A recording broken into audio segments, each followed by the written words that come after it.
everybody. Good evening. How's everybody today?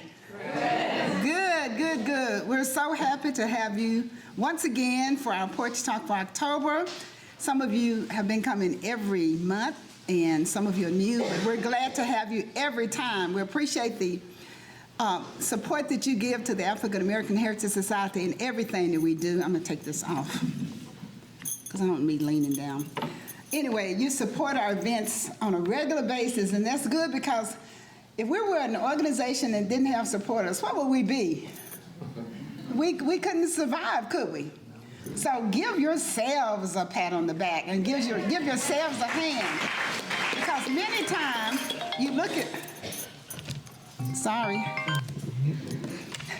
many times we think about, well, I'm just going to do this, I'm going to support it.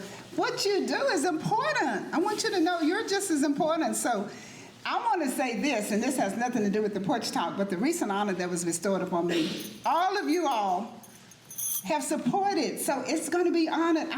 Think about yourself when you see me, because it's about what everybody comes together, the village that we talk about in support. So I just want to say thank you to this group and to so many people who always support the African American Heritage Society and our organization.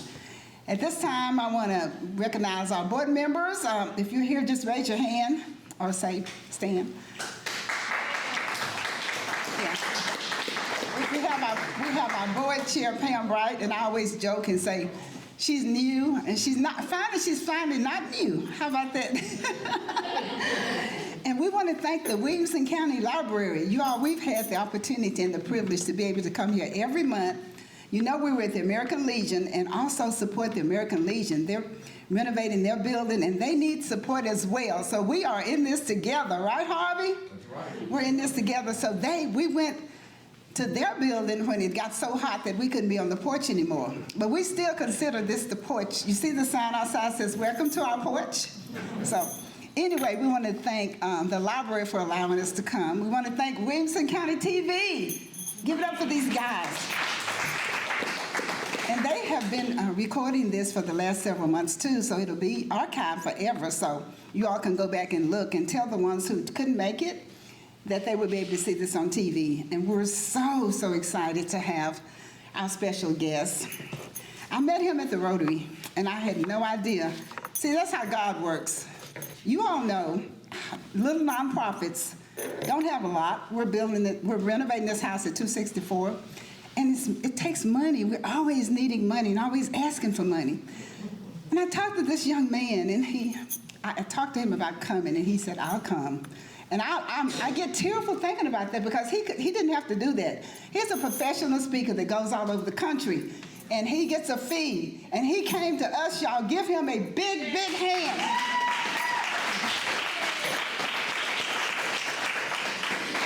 So this month, we're pleased to have the legendary speaker, author, athlete, activist and famed Vanderbilt University legend, Shan Foster. Y'all remember him playing basketball? Woo, he was great.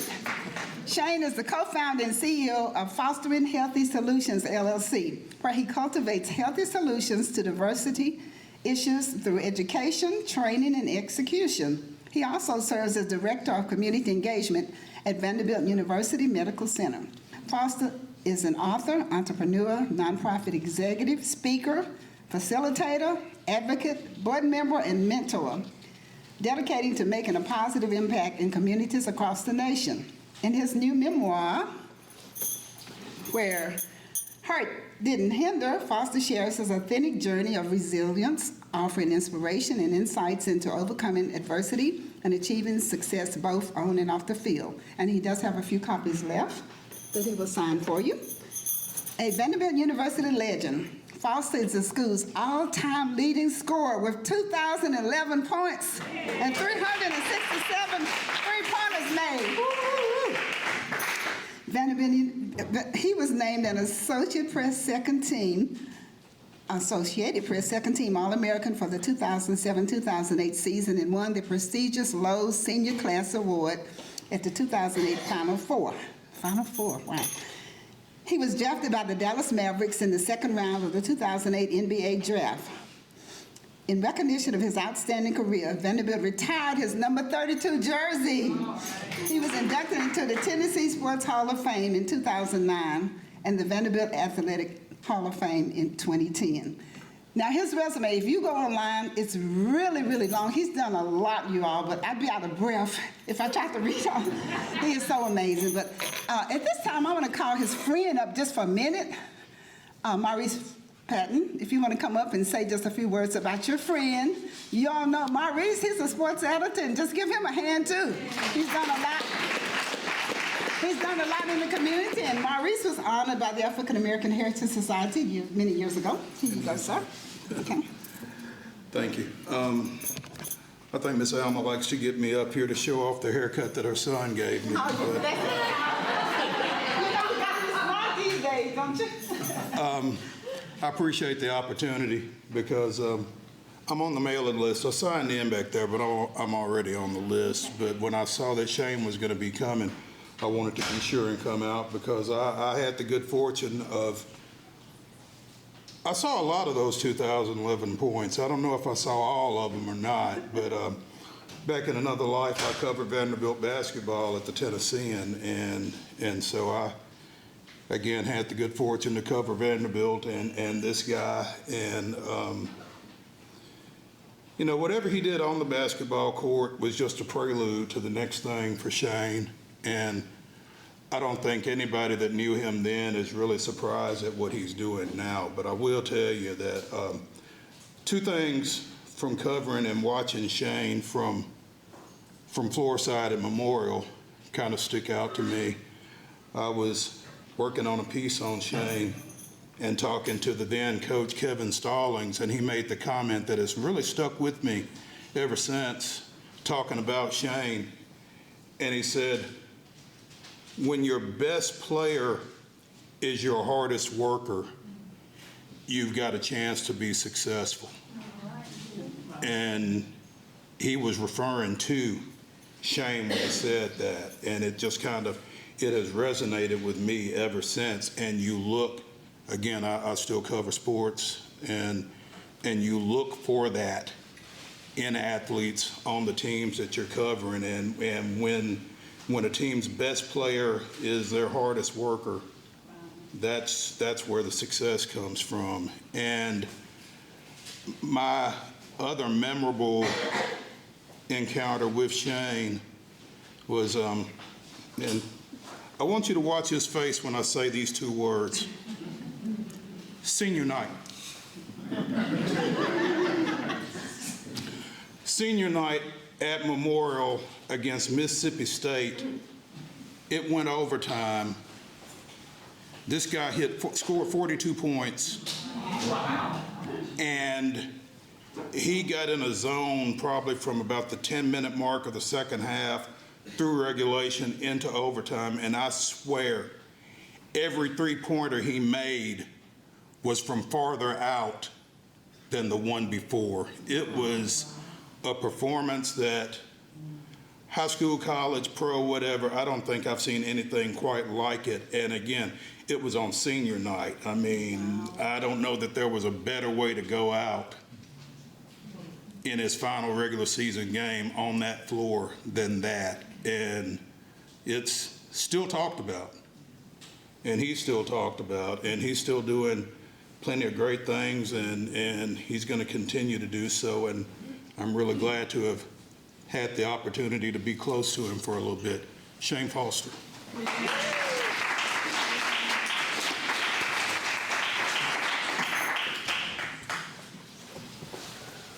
Well, good evening. Before I get started, I want to take a moment of personal privilege. As was stated, I get a chance to live out a second dream of mine, traveling around the country and some international speaking and sharing many of the lessons that I've learned along the way. My father, who is a huge inspiration in my life, told me something when I was young. He said, make sure that you treat people with kindness, with love, with grace, in such a way that you don't just get invited, but that you would get invited back.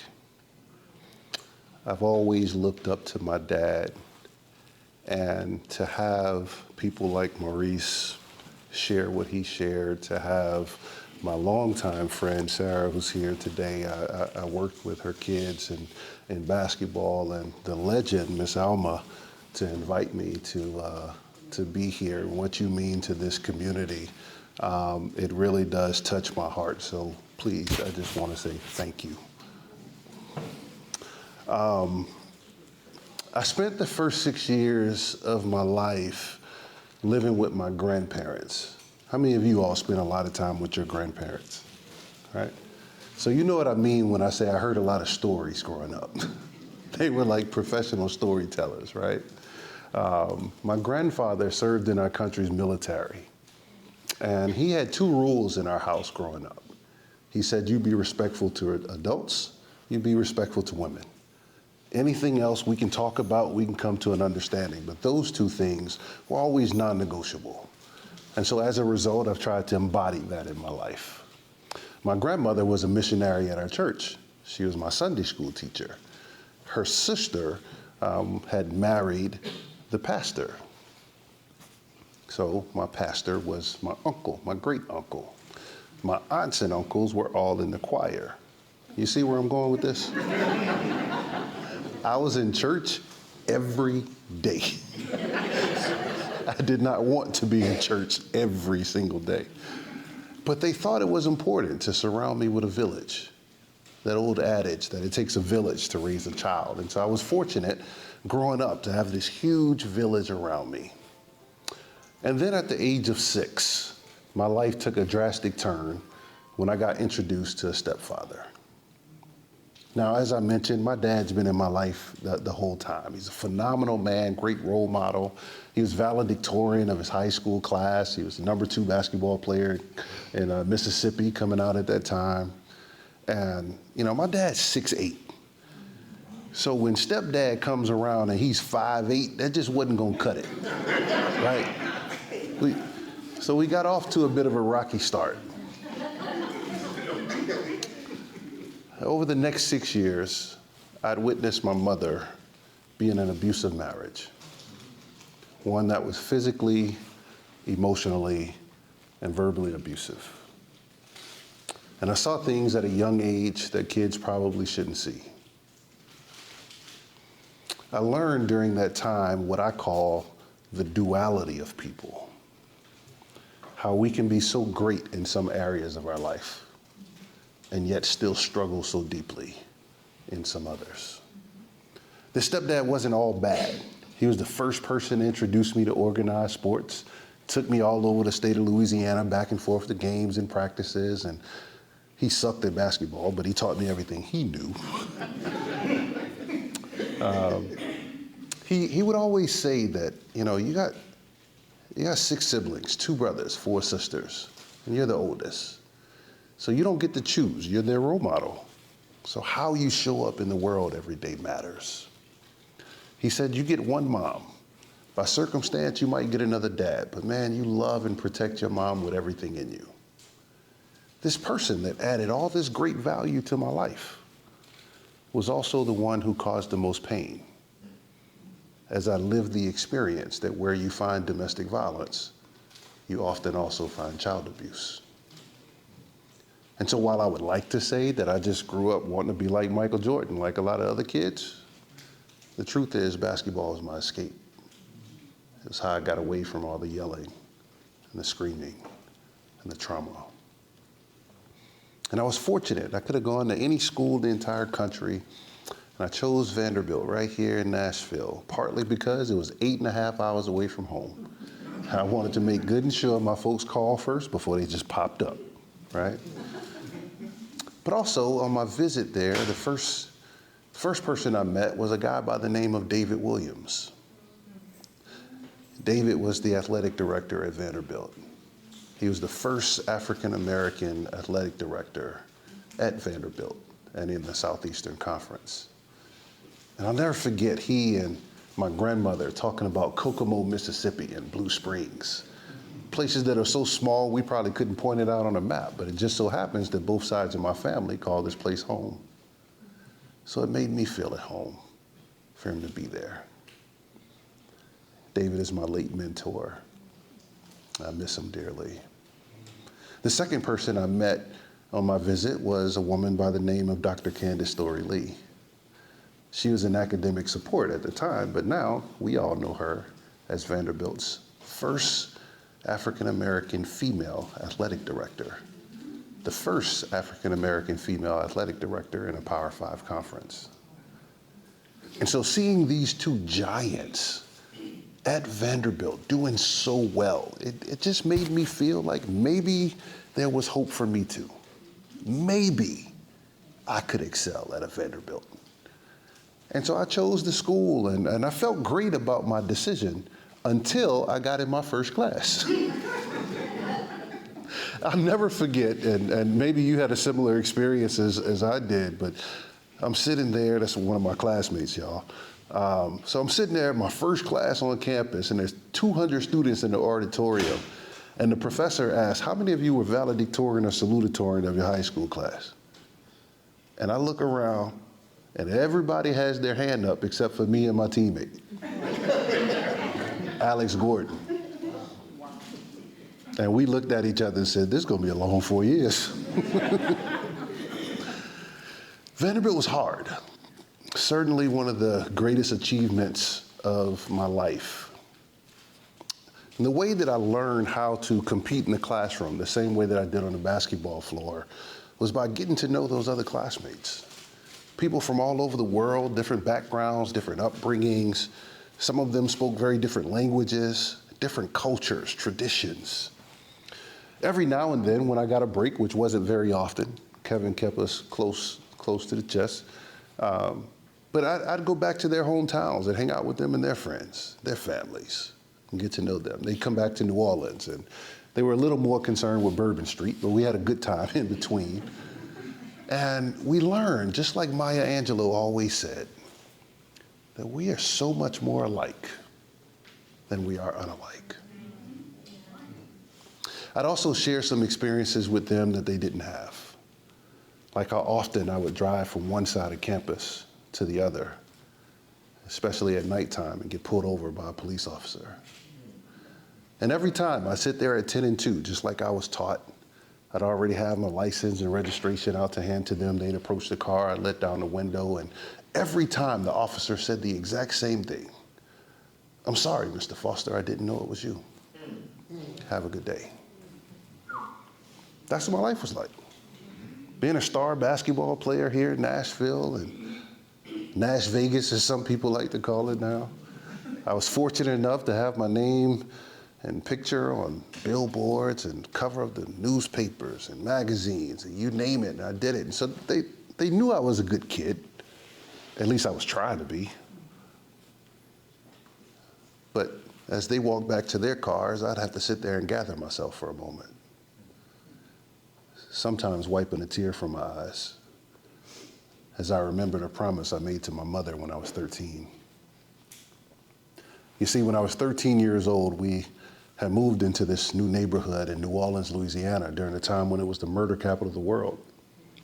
And I was dribbling a basketball up and down the street, as I often would, and an officer came and he grabbed me and he threw me up against a neighbor's home, and he was yelling and screaming and patting me down, and I was scared and nervous, not knowing what was getting ready to happen. But I looked around me and I saw all of my neighbors and friends. Everybody was standing on their lawns watching, but nobody did anything about it. As the officer let me go, I asked, why did you do this? I wasn't doing anything wrong. And he said, we got a call about some suspicious activity in this neighborhood. And he said, you fit the description. I was 13. I didn't know what he meant by it, but it didn't sound good. So I go home and I ask my mom, what description do I fit? Why would he do this to me? And she says, son, I hope this wouldn't be your experience. There's been so much talk of change and progress. The truth is, the same thing happened to your father. The same thing happened to your grandfather. the same thing happened to your cousin and he lost his life. And this probably won't be the last time that it happens to you, because the description you fit is being a black man in America. And she said, son, I want you to promise me something. She said, promise me that you will always make the decisions that bring you back home. Sometimes keeping that promise has been easier than others. I went on and became Vanderbilt's all-time leading scorer in school history. Was SEC Player of the Year, All-American, played with the USA team in Rio de Janeiro, got a chance to travel the world a little bit, got drafted by the Dallas Mavericks, spent some time with the Utah Jazz, and played overseas in Italy, Belgium, and Turkey.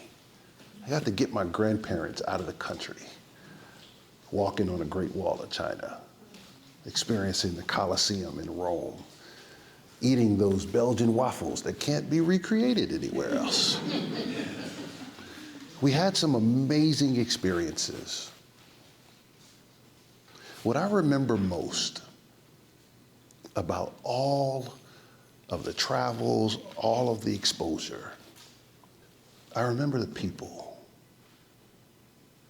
I remember getting to Italy for the first time and getting off a plane in Rome and not being able to understand the language in Italian, but seeing somebody holding a sign that said Shan.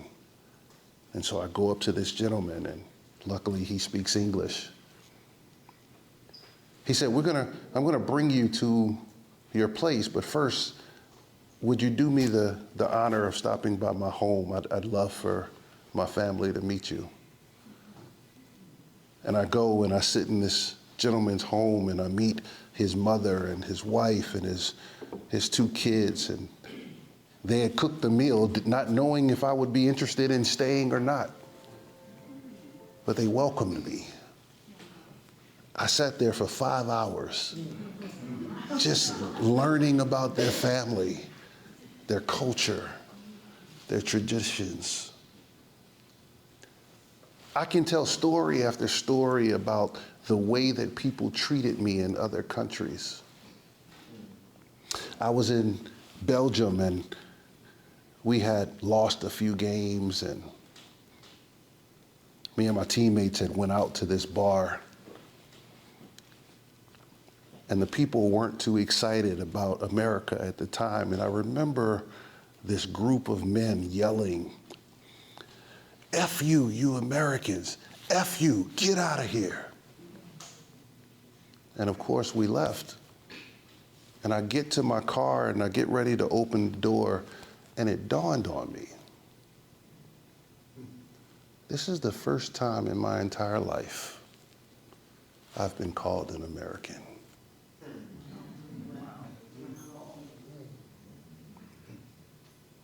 When I'm here, I'm black. When I'm here, I'm African American. Only when I'm in another country am I an American.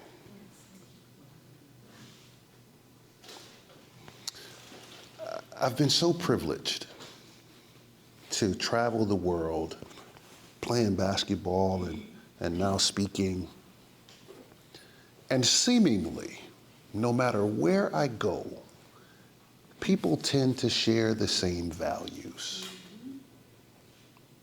If I was to go around and ask every one of you, what's a value that's important to you and important to your family that maybe someone taught you or just something that's helped you along your way, we'd probably hear some similar trends of dignity and respect and character and treating people the way that they want to be treated, treating people the way that you want to be treated. All over the world, all in different languages, everybody tends to share the same values. Very seldomly do I hear new things.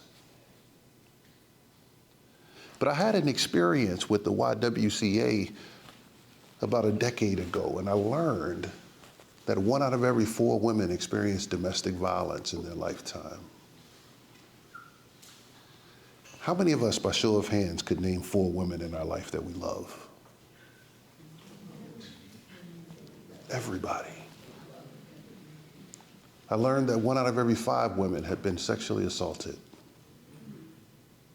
that 1 out of every 7 boys had been sexually abused, and they never talk about it.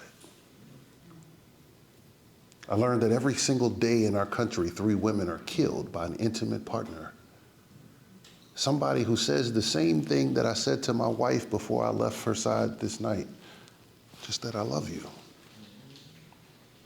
More than 15 million children in our country are experiencing abuse, either in their communities or in their household. And of those 15 million children, the boys are more than twice as likely to repeat the behavior they saw.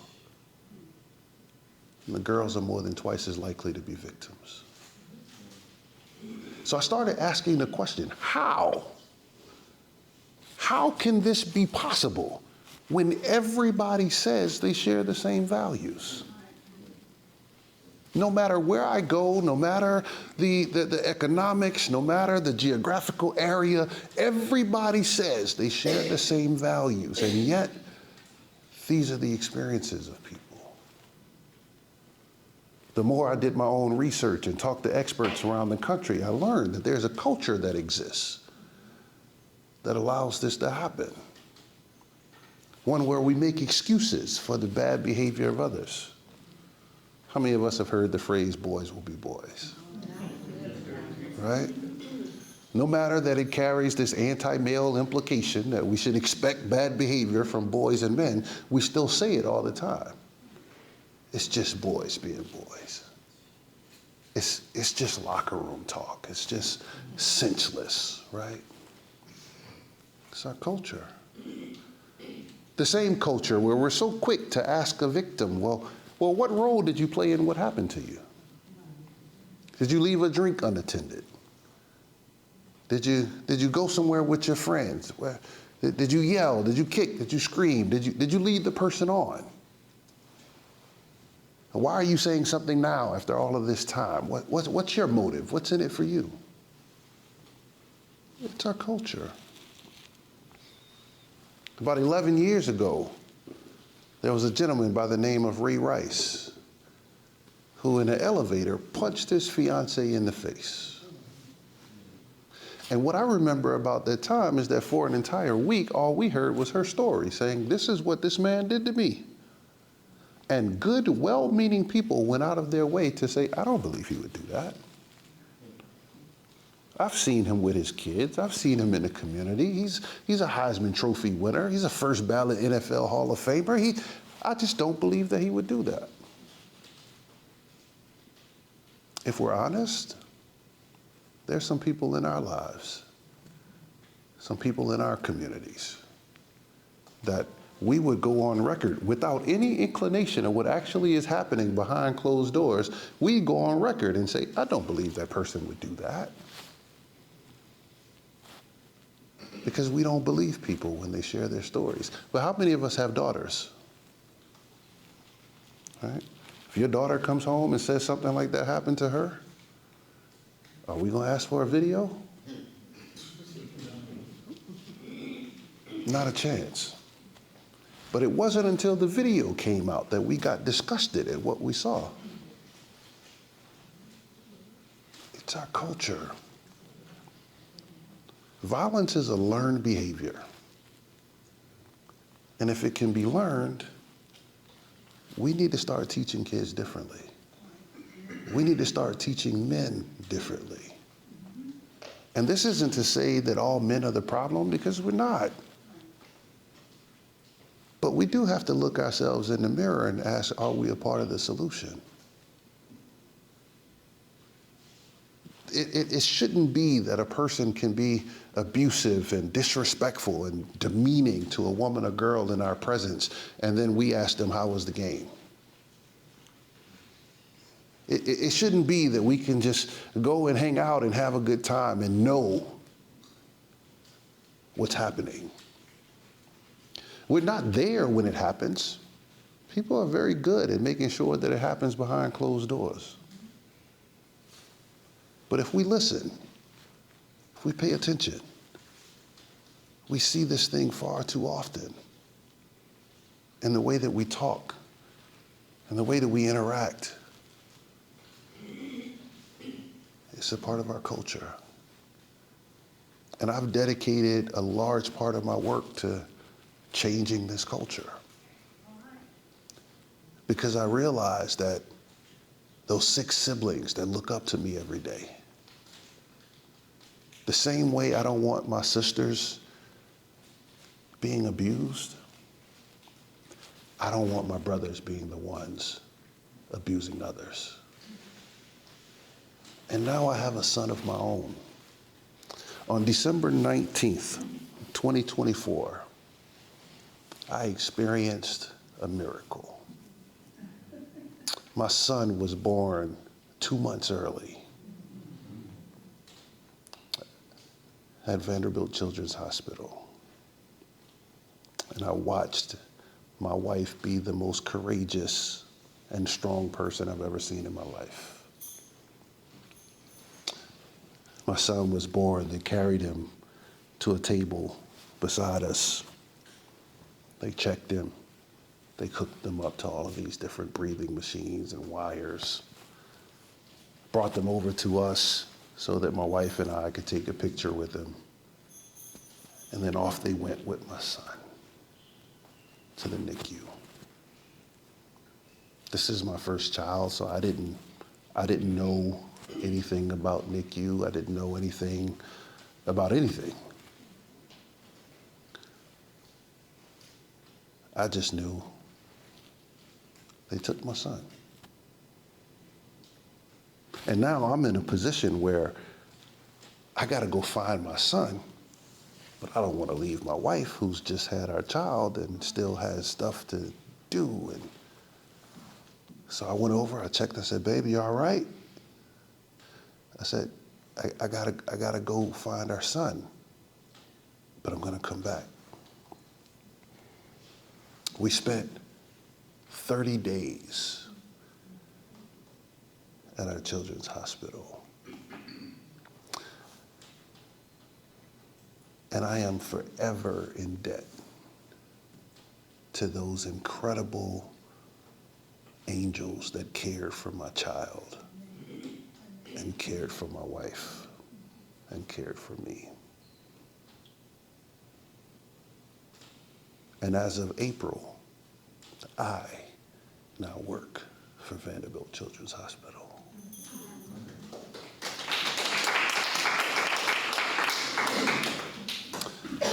I'm going to share, and then I'll open it up for questions, just this last insert from my book, What Hurt Didn't Hinder. It says, when I look back at my life, all the pain, the hardships, the disappointments, and yes, the joy, I know that there was a plan for me. What hurt didn't hinder my purpose from coming to fruition. I aim to be the best Black man I can be, and to lead others in a movement where men put in the work to change a culture that supports violence against women. I'm excited to help corporations reimagine culture and its impact on business. It's critical that we move forward with integrity, creating space for authenticity and autonomy. The ROI for diversity and inclusion is tremendous, and those who don't get on board will get left behind. We live in a global world. From internet to travel to cultural impact, our lives are more connected now than ever before. Because this level of connectedness has not been the case for most who are old enough to work and have climbed corporate ladders, there's so much training and education to be done. I also look forward to helping parents understand the journey of boys to men by providing insights into the impactful moments in their sons' lives that must be discussed, validated, and influenced. Autopilot is great for flights, but detrimental for manhood. We have to reconnect guys' head with their hearts so that our actions and behaviors will match. And lastly, I want to continue to help men and boys realize their potential. We've left so much by the wayside by distancing ourselves from the experiences that society has said are feminine. It has cost us relationships, joy, and peace, both in the workplace and at home. We must stop making certain choices because that's the way they've always been done, and start doing things because it's the right thing to do. This movement can't just be either or. It must be both and. And we can make that happen. As I bring this talk to a close, I leave you with this. If I've not learned anything, I've learned this. People are people, and we need each other. Nobody has gotten to where they are by themselves. For the history of humankind, we've always done it together. But in order for us to achieve the success, we gotta push past discomfort. Yes, it hurts to tell the truth. It hurts to talk about our history as a country. It hurts to talk about how we got to where we are. It hurts to uncover the things that have been swept under the rug in our families and in our personal lives. It hurts to relive the trauma and the pain, but I can assure you, because I've lived it, what hurt doesn't hinder. Thank you.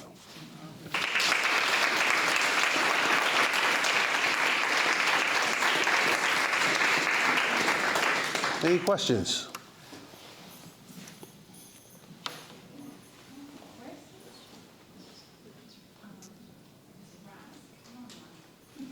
Please.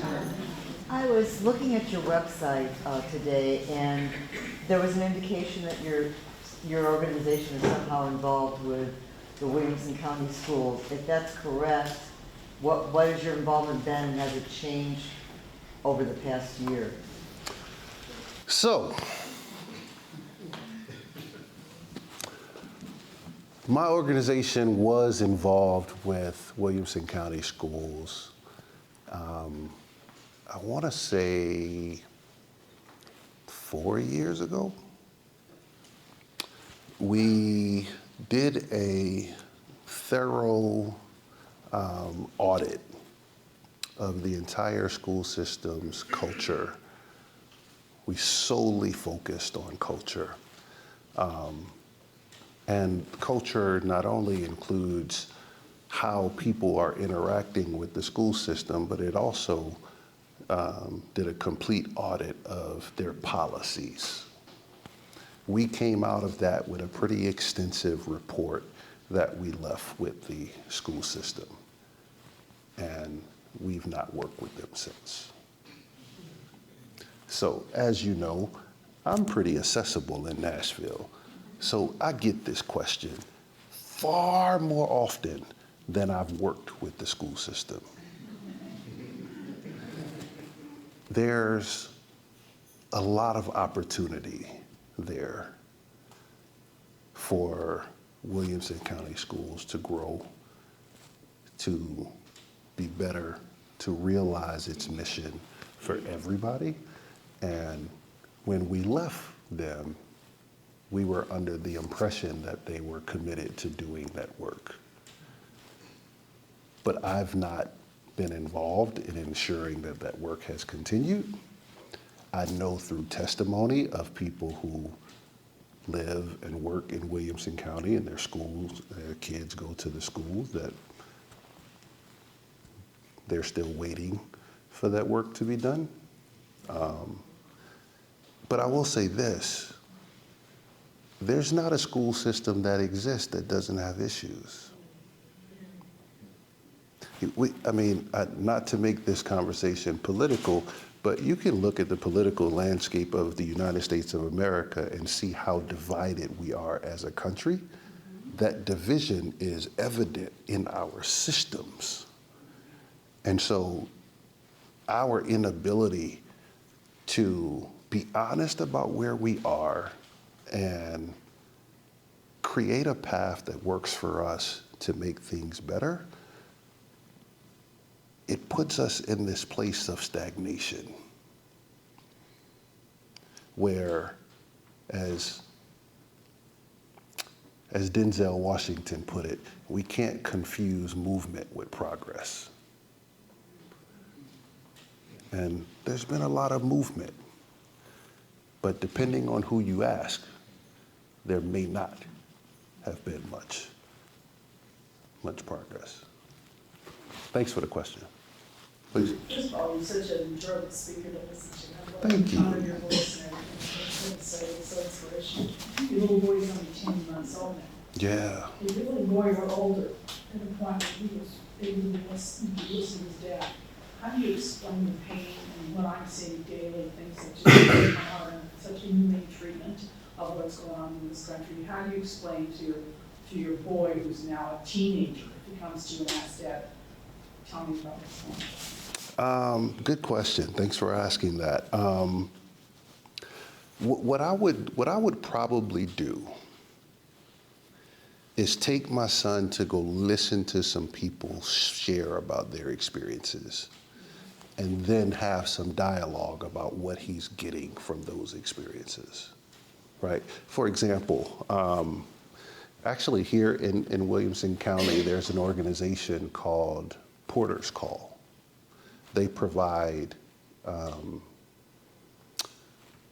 portering, a form of counseling and therapy for individuals who are in the music industry. They had a fundraiser recently that I attended, and they had a gentleman who had wrote a book, Speak, and he had spent, I think, 17 years on death row. And the person right next to him, it was a black man, and the person right next to him for 17 years was the son of the Grand Wizard of the KKK. And he talked about how he and this guy talked every day and became friends, and how he learned that the reason that that guy was on death row was because one day when he was a child, his parents told him to go out and kill the first black person that he saw, and he did it. And so now he's behind bars for the rest of his life, and his life did end while he was in prison. But he talked about all of these different occurrences that happened while they were on death row together, and he ended up being the only person this guy wanted with him when he was executed. But within all of that, that man spoke with so much empathy and compassion and just the love of God. I would want my son to hear that story, because what he learned from what he learned from his experience was that if he had parents who were the son of the KKK, he probably would have been the same way. None of us got to choose our parents. Most of us didn't even get to choose what school we went to. You didn't choose what church you were in growing up. And whatever messaging you received, you trusted that the people who loved and cared for you were giving you accurate information. And then you went out and acted on the information that you had, such that it's not about today pointing fingers. It's about understanding that people are the result of their life experiences. And until we get to a place where we can have authentic and real conversations about what is and what's not, then we can't do what the Bible says and try the Spirit by the Spirit if we won't talk to the other spirit, right? Iron can't sharpen iron if iron's not rubbing up against each other. And so the more we stay disconnected from each other, then we don't get a chance to hear, okay, there's another side of this story. There's other things that were going on during these times that I was never aware of or told, right? And so I would want my son to hear these real life stories and examples so that he understands we live in a large world and nobody alive today is responsible for the sins of the United States from the past. However, there is responsibility that comes with what we have today. We are more connected as a human race than we've ever been, at the same time as being most disconnected. And so we rob ourselves of not only the full story, but we rob ourselves of the experiences that I believe God intended by staying segregated. So thank you for asking that. Please. How do we connect with people that don't want to connect? I'm crazy. I connect with people anyway. I do, man. Like my wife, for example, my wife's from New York, and those of you who have been to New York, spend time there, life is so fast paced that like somebody will look you dead in your face and keep walking. Don't speak, don't say nothing. Sometimes you speak to people, they don't speak back, right? I'm that crazy person. Hey! Yes, I'm 6'6". Hey! Y'all doing all right? Y'all hungry? You want something to eat? Right? I sometimes force people to talk. In context, right? Like sometimes I'm on the move too. I'm in the airport, I'm not really trying to talk either, you know? But there are other times when I've become comfortable being uncomfortable. And the reason that I do it is because I realize a part of my purpose on this earth is to plant seeds for other people to water. And so every interactive, I can't tell you how, there was a person, there was a young lady who came up to me at Vanderbilt at a game one time. And she said, Shane, I'm at Vanderbilt because of you. I said, excuse me? She said, yeah, I was a child watching you play on CBS. And I said, I want to go be a part of that. You never know how an interaction, how something you say, how the way that you say it. I'm a walking billboard for Vanderbilt every single day of my life. So there are people who, they may have never come to Nashville, but they get to experience Vanderbilt being loving and caring and warm and Southern hospitality through their experience with me. And then they say, you know what, maybe that would work for me, right? And so I don't take that lightly. I try to make sure that every opportunity I have to connect with people, I do.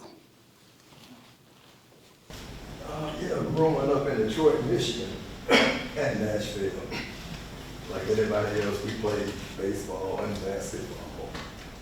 But in 1969, in Detroit, we started playing hockey, me and my brother and our friends. And one, we used to go to Olympia, see the Red Wings play, some old house, Woody Howe, Mario, and that. But one evening, we went and stood behind the glass, and we were looking down the ice rink. Man, the Red Wings were moving so fast. It didn't even look real. It's just in another dimension. Yeah. And when the Los Angeles Lakers came here in the early 80s to play at Vanderbilt, the exhibition game, me and my friend, we went down and stood by. I was about this close to Kareem Jabbar. They would let you do that game. You can't do that now. But It's too close. his leg was wide as my chest. Yeah. And this was an exhibition day. Yeah. I was looking down that court. It was just moving so fast. I stay in another dimension. They're even faster now. And I mean, seeing it on TV or sitting up in the stands don't do it justice. You got to be behind the glass and set on the court. Yeah. But I said all this to say, very few make it to the pros. Mm-hmm. You did. I did. So that means you had to be fast. I had a little speed. I wasn't the fastest. But man, I'll tell you this. I played center in high school, and I had to come figure out how to be a guard here. And it was like trying to ride a bike after you've been paralyzed. It's different. The game of basketball is 5 different games all happening at once, based on what position you play. And so it's not such that if you just played basketball, you can just pick it up and just go do it. No, I had to learn basketball all over again, and I was fortunate to have Kevin Stallings, who I still believe is the greatest basketball mind that there is. The way that he taught us the game of basketball, I now to this day know how to score against any defense, and I know how to stop any offense, solely because he was my coach. So I learned, I say all that to say, I learned how to make up for my speed deficit. Other questions? Well, I'll ask on a heavier note. Yeah. I was with a young woman today. Her dad's running for office, and things have gotten so ugly on the internet. How are we ever going to get to what you want to do? Get responsibility when people are doing social media. It just seems so harsh. Yeah. That's a great question. And I probably have a bit of a controversial opinion about this, but I'll share it. I believe that where there's no accountability, the people experience the worst of us. Where there's no accountability, there are laws in place that were very well thought out. There are policies in place that are very well written and put out. But it still takes humans to hold people accountable. And when we refuse as adults, and particularly those in leadership, when we refuse to hold people accountable, then we experience the worst. That's what's happening on social media. The ability to hide behind false accounts, to hide behind trolls, bots, has muddied the water such that you don't know if those comments are coming from someone real or artificial, right? And so one of the smartest things that people who wanted there to be discourse did was plant this idea of fake news, because it causes you to question everything. Now, there's a part of questioning that's really good. That's where we get science, right? If we weren't questioning everything, we wouldn't be here today. COVID would have tapped us out. So I'm not saying that asking those questions is not a good thing. What I'm saying is, if there's nothing that we can hold on to, then we leave people to make their own determinations about what is fact and what is not, even as it relates to law and policy, and more to what you're talking about, even as it relates to what's right and what's wrong. In the United States of America, we have free speech. I'm a proponent of free speech. I think people should have free speech. But you should not be free to say whatever you want. Why? Because some things you say actually are very detrimental to society, such that we have good people who will not run for public office, me being one of them. This young woman said, I'm glad that my dad can take it, and I will never be involved again. Mm-hmm. And you really don't want our young people saying that. Well, her dad can't take it either. Like, let's be honest about it. Like, I've been fortunate to be friends with a lot of politicians. They can't take it either. You have no idea how much counseling and therapy and on their knees these people are just trying to stay sane in the midst of this environment that we're currently in. Solely because there's no accountability. People can just say whatever they want. The number of death threats that people who are politicians are receiving is wild.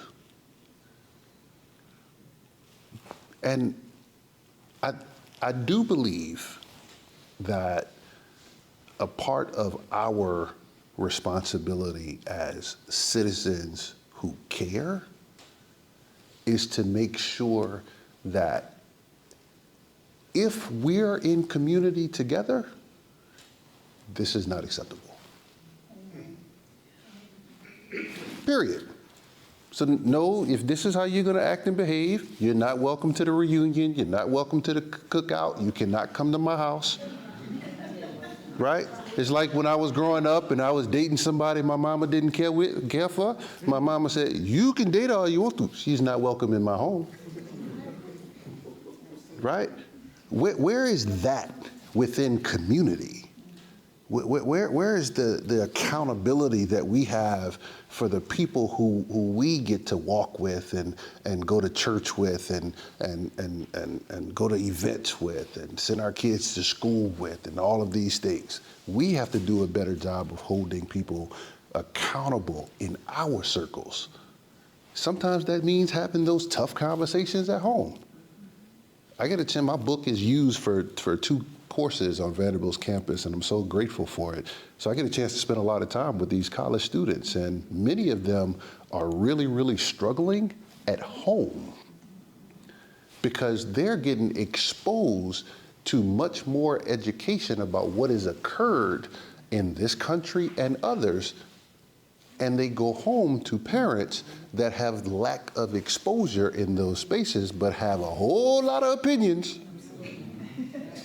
And so they're trying to juxtapose, I love you, but you're wrong, and you won't budge. I love you deeply, but you're wrong, and you won't budge. And these young people are to a point where they're distancing themselves from the very people who raised them. Not because they don't love them, but because I have to have a standard by which I live my life. Because if not, I go down this road of repeating history, and I'm unwilling to do that because we've been doing life together. That's my friend. I care about what happens to them. And so there's a different standard by which we're experiencing life as humans right now. It's an interesting experiment. I can't say I know where this ends up, but we have some really, really tough decisions to make as individuals about how we're gonna go about doing life, because life has changed and it's not going backwards. Please. I have a question about Vanderbilt specifically. Yeah. Since you spend a lot of time there, you said with your book being in a couple of classes. Mm-hmm. How do you see the segregation at Vanderbilt right now? Good question. Because when I was there, it felt relatively still separate. Yeah. But that's been a while. Yeah. So here's where I look to see where we've made progress on stuff like that. When students leave Vanderbilt and they go into internships, they go into jobs, they go into careers, some go back to school. What happens then? Because sometimes Vanderbilt can be a bubble. So sometimes we can just be so involved in this bubble that it gives you the illusion that we're all together and everything's all good. But then when that bubble is not forcing us to all be in the same spot, like it's kind of like in basketball, I called it forced friendships. I chose none of my teammates, none of them. I didn't handpick any of my teammates, right? They're all forced to friendships. Sometimes they work out, sometimes they don't. But here's the truth of the matter. Over the course of 4 years, I had at least 30 different teammates. At least 4 years. Guess how many of them I'm still friends with today? 3. 5 out of 30. How many were you friends with then? All of them. All, genuinely, all of them. But it's the illusion of friendship. Friendship is, I'm not gonna go be successful and not bring you with me. Right? I'm not gonna go experience better life and not figure out how to bring you with me. Like that's not my friend. I took a pay cut to go play with Alex Gordon in Turkey. A significant pay cut. That's my friend. For 4 years, we were in every class together. That's my brother, right? When Derek Byers got married, I went to Miami for the wedding. That's my guy, right? Now, here's the separate question. Of the 5 people that I'm still close with today, how many of them don't look like me?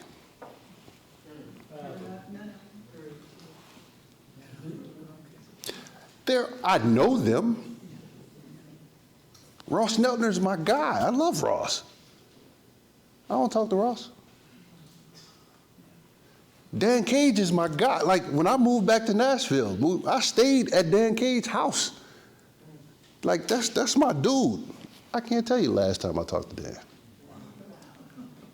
Jason Awarda is the president of a commercial real estate company here. We've actually done some work together, which is rare. And so he would be somebody that I would say would be teetering on it, but we don't talk for real. He has kids that play sports. I ain't got an invite to a game. My child just got here, so I'm not in that category. He's had birthdays. He ain't never left Nashville. It's not the same. What is it then?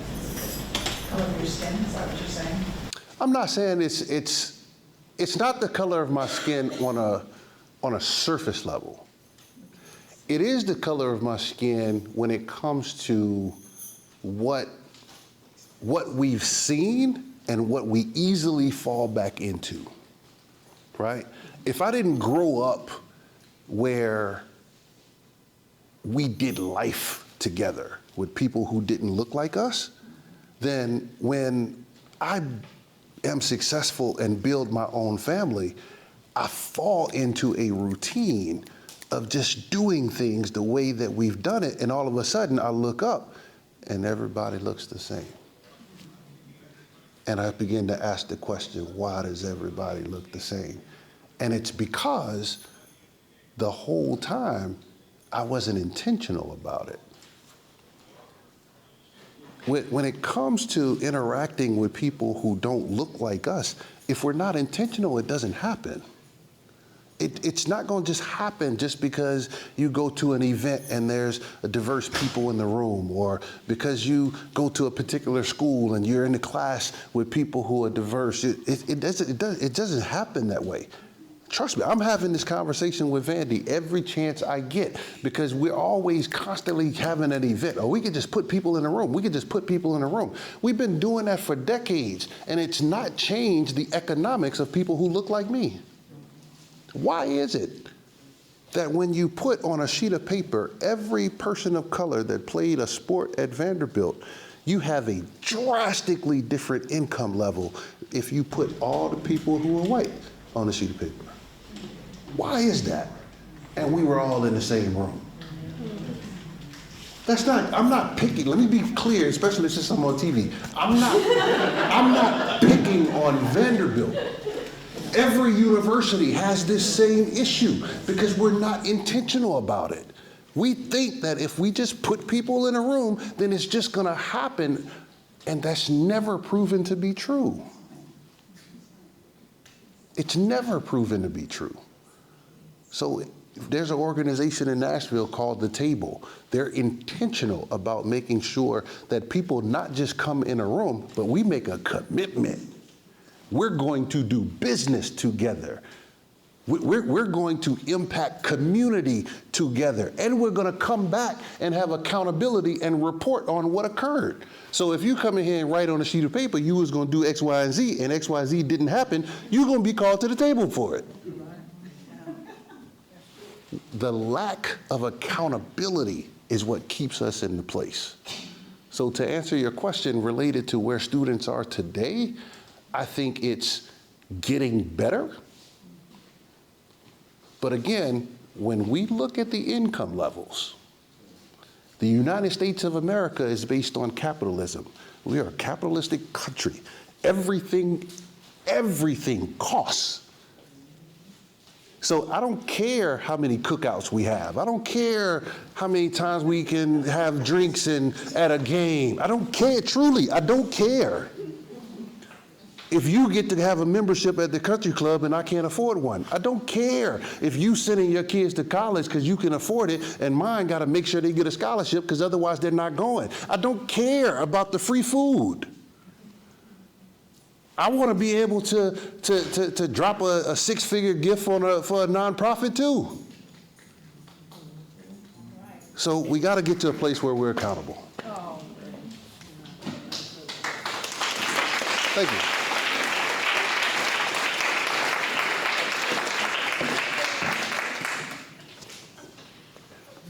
Oh, sorry. No, that's okay. Thanks for having me. Okay. Okay, let's give him another big hand, please.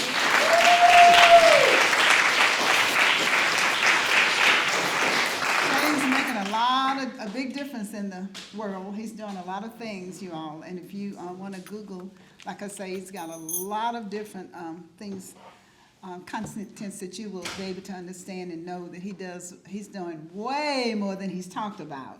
So we're grateful for him. And he's a young man, so you got a long way to go. God's going to Appreciate you saying that. God's going to use you a long time. But anyway, we want to thank you again. And I read the book, y'all, and it's very, very interesting, and it's telling his story, and he does have some more copies up here. But at this time, we just want to show a little bit of appreciation just to say thank you. And you are now a member, it could be your business or your family, a member of the African American Heritage Society. That's status, ain't it, y'all? Now you can tell people all over the country, I'm a member of the African American Heritage Society in Franklin and Williamson County. Yeah. Well, thank you so much. We appreciate it. And thank all of you again. We still got some snacks and refreshments over there. And if you want to come up and talk to Shane personally, he is such a good person. He would be happy to talk to you. So thank you all for coming, and look forward to the next time. And she wants to get a picture.